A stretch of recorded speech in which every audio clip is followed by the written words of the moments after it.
Welcome to Byrd Brains, episode 26. 26? We've done this 26 times now. No, I haven't. I've done it 18 times. You guys didn't invite me, and you had somebody else, and you didn't even invite me to come play with you guys until they left the state of Indiana, apparently. I'm not upset at all. That's okay. I am the only Byrd Brain who has made it on every single podcast. Until we murder him before next week. Hey, with us, and I'm going to go ahead and start with Conor Daly. Hey, I just want to say his name right. not so I really like focus on not that. like Carson Daly. No, we are not related in any way. You're much less of a tool than he is. Or much less. Way less rich, too. And next we have Pippa Mann. Yay! Honorary Byrd Brain. How are you? Second time as a Byrd Brain. I'm doing well. I'm still surviving. You didn't get fired. I didn't get fired. So you're allowed to stay. You're allowed to stay. Awesome. Yeah. Across from me is JoJo. JoJo, how are you? I'm grand. Fantastic. What does that mean? Grand. Like I'm like better than great, but not wonderful. I was like, Wow. okay. So That's like, where it stands. Grand. All right. This is really good. That's a good place to be. Yeah. And then I the think only so. Byrd Brain here that's actually a bird. That's okay. No, I adopt you all. I'm not mad. I don't want you to be my dad. That'd be real weird. Yeah, that's, We have I'm not completely down. Radio Dad. It's totally different. And with us is a radio dad, Jonathan Byrd. I don't know if I actually said his first name, but I got all the first names and last names right this time. Yay. So I'm done. I'm going to let you guys take over. I'm just gonna sit back. All right, John Malkovich. Hey, we were just talking about something off air, and so I want to bring it up. It's fine. It's fine. I'm a huge football fan, basketball fan, and the Peyton Manning said he went to college for communications because he knew he was going to be in the NFL. And so doing that, he has to have his way of speaking and sounding good when whether it's a win or a loss or anything. We were kind of talking about like that side of it. So did you guys get trained on how to speak to people? Pippa, I'm asking you first because we've talked a little bit about it before. So the answer is they try. And they try really, really hard. And most of the time, we actually try too, but you put in a boatload of adrenaline. Yeah. And somebody doing something That's that what I wanted to you talk feel about. Yeah. is really, really dumb and really, really messed up your chances. And the chances of you saying the exact right polite thing at that exact moment in time, because in racing, it's not like other sports where you have that moment to cool down. Right. In racing, you kind of get out of the car, and the minute you're back in pit lane, still steam, there's a microphone in your face. So they try. They try to train us. So, yeah. But, we're a bit like untamed animals occasionally. I've got a question. I'm talking about communication outside the race car. How about inside the race car? You may not know this, John, and there's a lot of race car drivers who have quite colorful language over the radio, talking to their crew. If they get cut off, it gets quite colorful. So I don't know. I haven't heard Conor. Yeah, one of their names starts with Marco and ends with Andretti. Oh, sorry. Oh man, I must. So for those of you listening at home, it's Marco Andretti. He tends to get I want heated. to ask Conor. Yes. Do you have a potty mouth? In the race car? Pippa? You don't? Well, I can't. Is it because your mom's listening? I think so. Yeah, old mom's on her scanner. Yeah. No, you know what's really funny actually? When I as a young lad, my first ever Skip Barber national race. My dad was on the radio with me. It was like the first level into racing, right? So it was like, if there was a guy on the radio with you, it was like a push button system that you got at Walmart, and like everyone's dad was on the radio with them. So like trying to make, oh, good job, son. There's a guy coming at you. You got to watch out. You're driving as fast as you can, but you have to push the button to talk back. Yeah, exactly. Yeah, push to talk. Yeah. So I always remember this. I was really upset at the time. It was like my first national race. And I was like trying so hard, and my dad was like, "Come on now, son." Like he was, being very like I was disappointing him out there. I was like, "Oh, I'm trying." And I said my first ever like curse word to my father, and I was like, Did you just keep after the race? You just kept going around the arena. Yeah, like, I don't want to see it. It was actually one of those moments where I was like, "Oh man, I probably shouldn't have said that." But the heat of the moment, you're going, and it wasn't even like a bad. It wasn't the worst word you could say, but it was not a friendly word. What letter did it began with S? All right. Yeah. So it was like a bad word, and ended with Arco Andretti. Right. Yeah. Yep. No. And so that was, I remember, and like he told my mom, of course, too. So it was, a bit of a subject of conversation. Not like immediately afterwards, but Yeah. like the next week they're like, "Hey, so Dad told me you said a naughty word." And I was like, Christmas Story. "Oh yeah, son sorry." It's amazing what adrenaline will do to you, though. You become so furious, like, yeah. So now are you like subconsciously like editing yourself more because you always think about that? Oh, or do you- I let some words fly sometimes, Let it go. but Yeah. it's just it's not. It's subconsciously. You just right. See, here's Yeah. the thing. Someone does something really, really bad to you on the racetrack, and it's not enough to just cuss at them inside your head. You have to let your entire team know what they did. yeah, absolutely And then you explanations. can come Yeah, down yeah. again. But you Yeah. have to let it out and let your There's- entire yeah. team know what that person... Yeah, Yep. I think we are all super guilty of that one, and I apologize to any of the little girls who have Yeah. listened into my radio and who have said bad words in front of them. They're not nice words. And most of the time I'm pretty good, but like you get that person can who happen. does that thing, and yeah. So That's why they never play the radio messages on the TV broadcast Yep. live. It's like Yep. they always wait. Like, It's delayed. Yeah. oh, here was Marco Andretti's radio conversation 4 laps ago after they've like edited it and like cut and paste. Yeah, and he's like, Yeah. I was high in the turn, and that's all they can say before something. It's like 4 words, they just cut them off. We need to change the and apparently it needs to change something on the car. well, that's funny. That happens. Yeah. So, how are your memories when it comes to when you talk about the certain person cutting you off or something? Like, is it forever? Yeah. Occasionally. Oh yeah. But here's Absolutely. the thing: is we have to know who I we're hate racing everyone. around. Yeah, yeah. So in all seriousness, you do get to know who you're racing around, and you have to know who you're racing around. And Yeah. it's one of the things that Conor, as a rookie, is going to be working out this year, because he raced some of these guys last year and he knows them a little, but the more you race them, the more you learn. And you learn who is likely to do stuff to you that you're not going to appreciate, and so you try and think ahead and Who's the plot. worst? Who's the worst right now? Oh, you're not allowed to say that. Yeah, I was gonna say there's no way they're gonna give us that. Can't do it. Tune in to Byrd Brains After Hours. Byrd Brains After Hours. It's a podcast that won't ever actually be out, but Like they'll tell us. Caitlin's going to tell anybody who you said. But whatever, Connor's mom will talk Yeah, to Connor's dad, and then everyone, Connor's dad yeah. will tell everybody. He tells everything. Oh, yeah. Yeah, gosh. Actually, having said all that, though, I did watch a funny YouTube video recently, which was all of the NASCAR drivers, like, it was their uncensored radio communication. Like, this stuff, like, they actually got it How, on a yeah, video. how do you get that? It is, I have no idea. I didn't know you could do that. But it's honestly the most volatile, most absolutely horrifying thing I've ever heard in my life. All these NASCAR drivers, I was like, I mean, I understand. Like, I get it. We've all said that before, but it's like, I didn't know this was actually it's for everyone to hear now. Does it make you scared now that yours is out there somewhere? Yes, absolutely. But it was actually one of the funniest things ever, because you're like, oh my gosh, this is like, I watched it with a couple other drivers and we're like, that makes sense. Yeah, we should probably be careful what we say on. Yeah.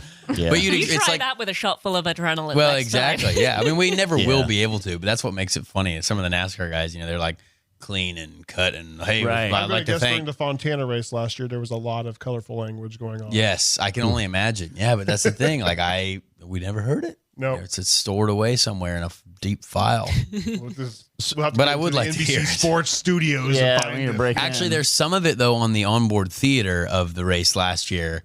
They played the radio messages so you could hear the spotters like calling out what's going on at the same time, and they did have to bleep a few words out from Mr. Montoya and Briscoe, and that was really funny because I mean it was all very accurate information, and it was great that they played that. I thought that was fantastic.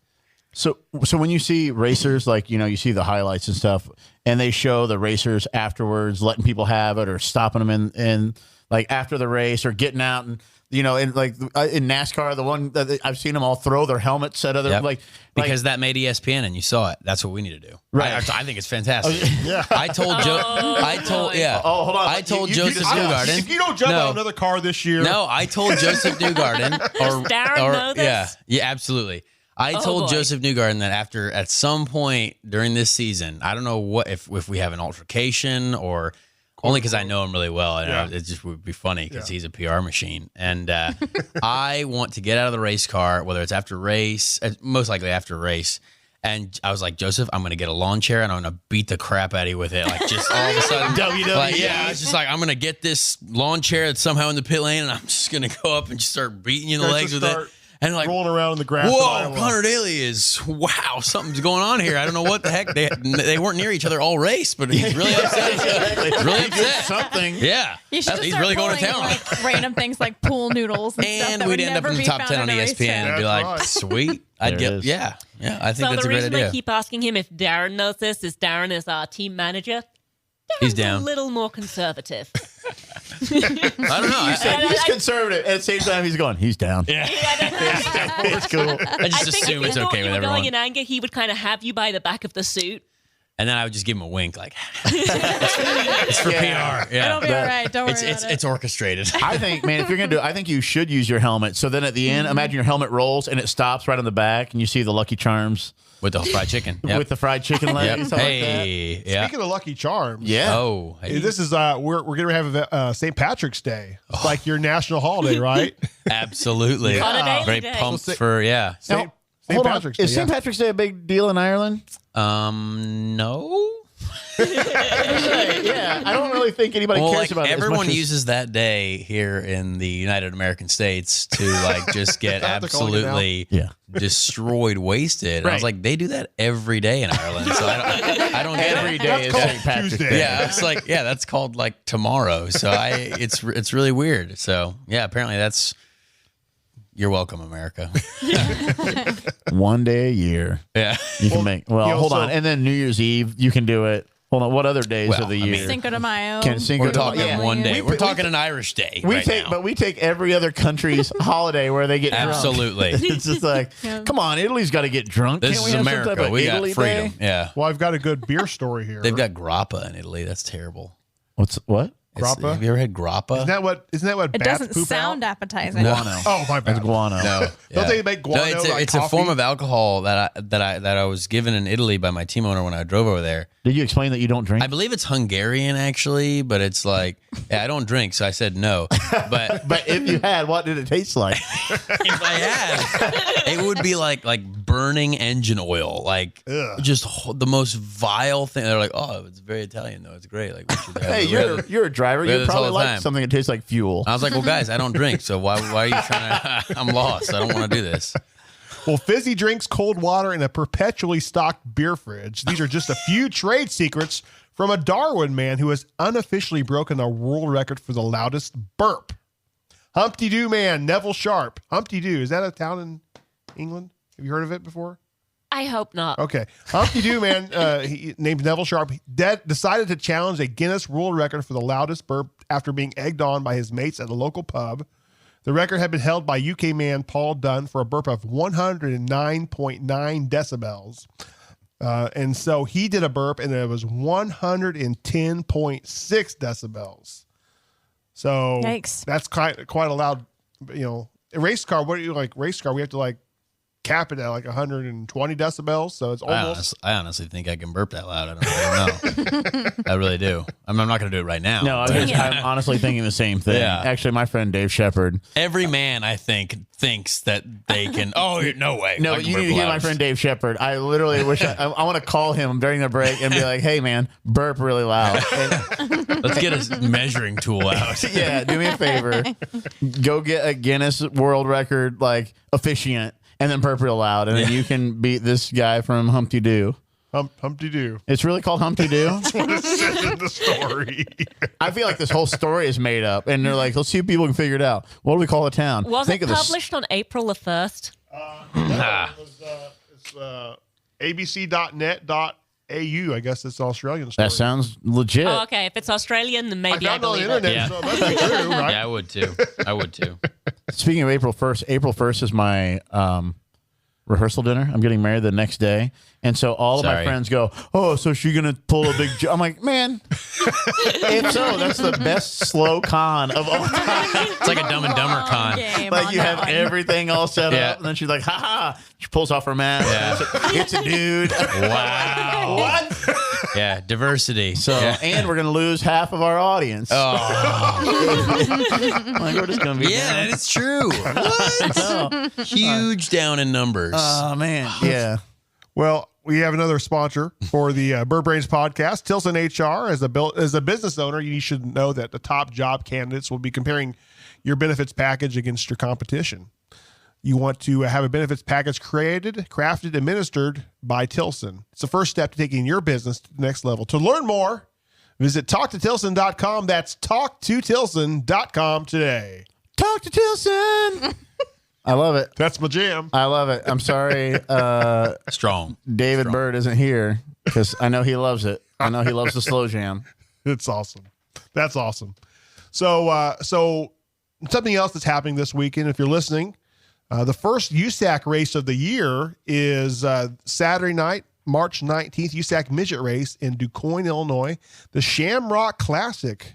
Brian Clausen is promoting the event. So our Byrd Brain, our race car driver, Brian Clausen, in the midst of his Chasing 200 tour season, is promoting a race as well. And it'll be a big midget race. So I know there's tons of tickets, and we want to invite all the Byrd Brains listener to the race in DuQuoin. So if you want to get tickets, you can log on and go to brianclausen.com or USAC. I believe you can still buy a regular admission ticket. You get a free pit pass with that. Oh, nice. Great deal. Nice. So definitely want to turn into that. Also, the Indiana double packages are for sale. Have you heard about the Indiana double package? Do tell. So Brian is racing the Indy 500 on May 29th. Never heard of it. And then Get leave. it's not a big deal. It's only the 100th running this year. And then No idea what that means. Only. 100 is the number after 99. Now I got it. Okay. So you know they had the 50th Super Bowl this year? Nope. Been around twice that long. what mean- are sports? What are those? Sports games. So Brian races in the 500, and then he gets in the truck and he drives up to Kokomo Speedway, and he will be racing a sprint car that night. It's the Indiana double, the only man doing two races in the state of Indiana on the same day. Brian Clausen, the man, the myth, the legend. So you can buy and do the double as well. Here's what you get for $150. Here's what you get. You get to go to 502 East Event Center in Carmel. Get a breakfast served by all the great people at Jonathan Byrd's. Oh. You get on a motor Brilliant. coach, a nice motor coach, Oh. not a school bus, a nice motor coach. We're going to drive you down to the Indianapolis Motor Speedway in the bus parking lot. When you say we, are you driving the bus? The wheels on the bus, brother. They go round and around. Because if you're driving it, I don't want to ride it. I'm not driving. Okay, I'm Okay. still in. Okay. So Are you when you're driving on the bus, Connor?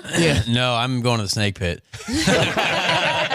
when you're on the bus, you get a box lunch, you get a T-shirt, you get a hat, a whole bunch of souvenirs. You get a ticket to the race. You go in, you watch the race. You get back on the bus after the race. Hold on, let me. Do you have to watch the race? Or you can just You go hang out with snake all the pit. sad people who are now not like listening to music in a snake pit, Yeah. and they're just confused as to why everybody else is staying around. Like, why is everybody else here? Like, there's a race. Yeah, guys. There's. You don't have Do you to. see the cars? Is that loud noise I Yeah. keep hearing in the background? What the heck is that? And then you get back on the bus. We take you up to Kokomo. There's a snack on the bus. When you get to Kokomo, guess what? There's more food waiting for you. It's a John the Birch fried chicken dinner. Oh, you my get a ticket to the Kokomo race. You watch Brian race the sprint car race where he finished second last year by literally a foot. He almost won, coming from 13th place in 25 laps. And then you come out after the race is over. Brian does an autograph session. You get back on the bus. We take you back down to your car at the 502 East Event Center. It's only $150. Honestly, Best that's an value in amazing auto deal. racing. That's And it- pretty awesome. It is a And if you fun act day. now, we will throw in a Jonathan Byrd high five. That's right. Deal? Wow. High five. Yeah. High fives. You That's in what for I'm it? going for. High five. I will deliberately give you a high five. What's funny is I was I actually might going to give you ask 10. fives. 10 high fives. 10 high fives. Now I want 10 high fives. So just like that. Let's do the math on that. One hand, not both hands at the same time. 10 high fives. Focus on the elbow. So you, Focus on the exactly. elbow, Watch the elbow. You make the contact. What's funny is when you got done with everything, I was going to go, I'll do it if there's fried chicken. But there actually is There fried actually chicken is in fried there. chicken. Yeah. And So there's only about 60 packages left. So you want to get in because we're capping it at 200, and it'll be awesome. So that's just a quick little commercial. Lots of racing happening here. Brian's racing basically everywhere. so they talked about the midgets, and we talked about sprint cars. What all have you guys, like, walk me through everything that you've driven? I'd Other than rather a fine Honda Accord. Yep. So I started out racing in go-karts as a lot of IndyCar racers do. And I grew up doing that, and I moved into cars. Actually, really old. I was 21 when I first started driving cars. What took you so long? Well, it's actually really interesting. Even though it's a joke, it's kind of interesting. I was sort of the last generation of people who had a choice at 17 years old to either to go and start racing cars or to go and get some life experience and move abroad and race go-karts semi-professionally at a world championship level. Wow. So Wait, how does that happen? Like at 17, they just like let everybody pick? Like you're like, I was one of the last ones that just got to pick. Well, after me, it became very unfashionable to do the karting thing because it became fashionable to be as young as possible in race cars. Yeah. So by the time I was 21 and getting in my first race cars, I was racing a bunch of 16 and 17-year-old kids and was already the oldest person on the block. If you heard that laugh in the background, that was probably one I of the understand. I mean, That's I one of get the it. 16 or little 17-year-old kids. that was racing. Nah, well, I don't know. I mean, I was very lucky to be sort of the younger guy on the scene for a little while. Yeah. Like as I went through karting, like we got to cars pretty early, 15, 16. See, Some cars. Yeah, but like, I guess that was young at the time. I didn't even get in my first go-kart till I was 13. See, I was 10 when I started, so I had a 3-year head start, I guess. That's not fair. Not fair on my part. And you're both the same age, right? You're both 22. Absolutely. So, yeah. They're both 22. Not a day over 21 and a half. Quiet. Yeah. Hide under the table. So you started at 21 and now you're 22. So what all have you done in this year? What else happened in there? So I a great started year. in Strong year. I started in a European formula called Formula Renault, which is pretty similar to USF 2000 here in the US. And then I jumped straight from that to a series in Europe called World Series by Renault.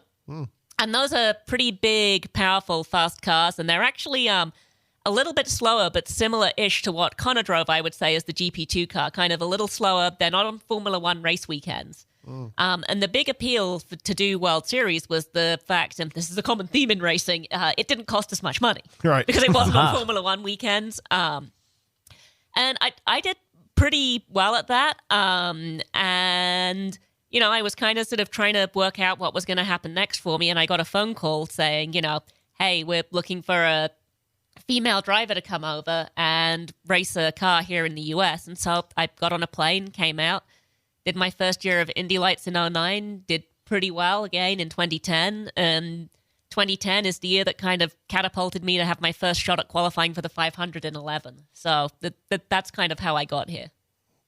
All in a year. All in a year. All in a year. So what did you do in your year? Oh, man, it was a rough year. a long road. It was a really zigzaggy year. I mean, I was like, as I said, I was on the younger side of doing car stuff, and like I got to Indy Lights by the time I was 18, and which I thought was great. Like, oh yeah, sweet, do Indy Lights, and I'll be in IndyCar by 20, and maybe have a house by 23. I'm 24 now. I don't have a house or a car or anything of substance, but whatever. Substance, yeah. So too. No, I mean, I sort of when I was 18, we decided that I would go to Europe.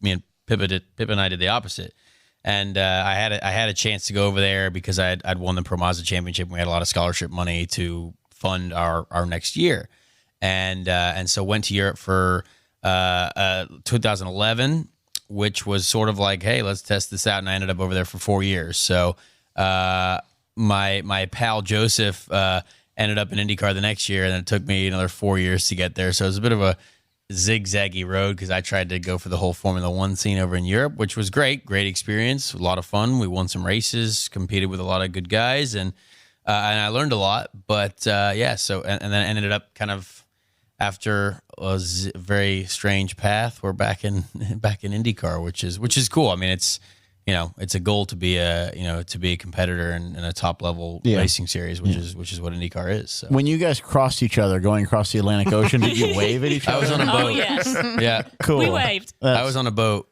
Oh, she was on a plane. So she looked down on you. All right, I was just shipping myself over. So you guys needed money to go racing, right? Well, if you would have maybe been a really good photographer, here's a story in Time magazine. A photograph of a potato just sold for over $1 million. What? Wow. Conor, This I'm gonna recently kill sold myself. photograph is I'm one gonna of kill 3 myself. in existence. This guy said, we had 2 glasses of wine, and he said, I really like that. 2 more glasses of wine, and he said, I really want that. They really just got this this potato. So if you were a really good photographer and a potato for over $1 million, that could have funded. Does hold it on. look So- like something, Where do you or is find it this just stuff? a potato? Was the guy that bought it drunk?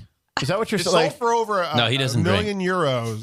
And, Just like But if he did, would he have gotten drunk to buy this $1 million potato picture? Would the guy who bought the potato picture like to sponsor an IndyCar? Yeah. Like, we can We work going. out some deal here. We're like, There's a we'll deal. talk to him. well, There's, you have to take a picture with holding potatoes strategically. We Right, put and the get potato on the side of the car. there you go. Get some Hungarian alcohol in this guy. I don't get it. What's that? I mean, we've got Jonathan Byrd's here with Dale. We've got the connection to Sonny's. Yeah, It's we like, got we can chicken, deal with barbecue, and potatoes. potatoes. Yep, we can deal with This is potatoes. a great day in America. That's insane. That's insane. Wild.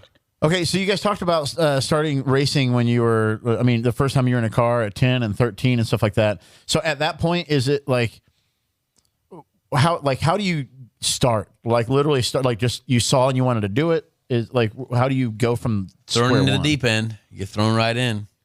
I mean, my dad raced, so I was always around it. But I didn't know I could be a part of it. So Yeah. it was just kind of like, I always saw it as something that was on TV. Like, how do you get there? Right. What does this mean? How do people do that? Do they just appear there? Right. And sure enough, there's a whole system like any other sport of going through. So yeah, once father just told me where the road was, we got on that road and we're here now. Yeah. And he might be proud. I don't know, but we'll see. We'll see. In your Yeah. headset, he still sounds disappointed. He's like, oh, darn. I remember when he said that curse word on the radio. right, exactly. What's your path? I mean, what made you, 17, 21, you're like, okay, I'm ready. I want to be a race car driver. So what's really interesting about my story is no one in my family raced. And my dad was just a race fan. So I grew up a race fan. I grew up watching racing in Europe. I grew up going to races with my dad. And I was always really disappointed there were no girls racing. But I sort of never made that connection. Then when I was 11 years old, we moved house. New house, new friends. One of the new friends had a birthday party at the local indoor go-kart track. Dad! Can we go back to the go-kart track? Dad! And so after I'd been going to this go-kart track for sort of, a few months, the guy running the kids club pulled my dad to one side and said, your daughter spends more time in the sin bin than she does actually on the racetrack. She's Sin outgrown bin. it. She's bullying the other kids, and you need to take her racing properly. And we looked at him. We said, "Well, what do you mean? What is racing properly?" So it was all some guy who was running the kids club in the local indoor kart track where I grew up. He pulled me and my dad to one side and told us what racing properly meant, and that's how I got started. Can you track that guy down for real? Wouldn't that be cool? And be like, hey, I'm doing this, so here's What's a really pint. weird is I don't know where that guy is, but that karting center has now entered the 21st century, and they have a Twitter account. And they tweeted at me the other day. We were like, hey, Pippa, we remember you. You started here. And I'm like, gulp. Yep, I said my first crosswords in your kart center another time. Oh, dear. And probably my first cuss words at officials, too. Yep. Yep. That happens. That's hilarious. Those dirty words. Saved for the officials. So any last words? Any last sponsors? Any last thing that we need Let's to get talk out there? about Indy Trading Post. They're our newest sponsor of the Byrd Brains Podcast. Another great friend of mine. They're going to be on the car for the 500. Indy Trading Post, they're Indy's destination for family shooting sports, providing a place to learn to handle firearms safely. They're located at 2851 Madison Avenue, IndyTradingPost.com or 782-GUNS. I'm there. I don't have any song for that. I just had sound effects. But can it just be that? It's just Can we play can we play Danger Zone from Top Gun? Let's just play that one. Best song ever. way to the pew pew. Little Kenny Loggins, yeah. It's not even the Nothing like some Kenny Loggins to get the day going. Oh yeah, nothing Yes, better. yes. Nothing better. And it looks like that is time to wrap it up. So do you want to? Today's Byrd Brains Podcast brought to you by Jonathan Byrd's Hospitality and Restaurant Group, where we'll do caterings, weddings, and we'll do it at the 502 East Event Center in Carmel. MURELLO'S Uptown Bail Bonds, Indy Trading Post, Cancer Treatment Centers of America, Tilson HR, and Comedy Sports Indianapolis, and by the Danger Zone. Today's winner of this edition of the Byrd Brains Podcast, it's Conor Daly. Yeehaw. Good job. What's the prize? What's the prize? What do we get? Nothing. Free You lose. corn? Good day, sir. Okay. Lose, day, sir. sir. That's cool. You lose. So I- thank Thank you guys so much for listening. Going around the horn, we got JoJo, we got JB, I'm JC, that's PM, and I'm Carson Daly, and that's the Daily Show. That's the Daily Show. Yeah. I think that's a good nickname for you. Yeah, the Daily Show. I want to be Jon Stewart in the next live show. So be yeah, cool. that works. Yeah. And I'm Jon Stewart. So thank you so much for paying attention. And as always, except when I forget to say it, I want to remind you, we're very, very sorry.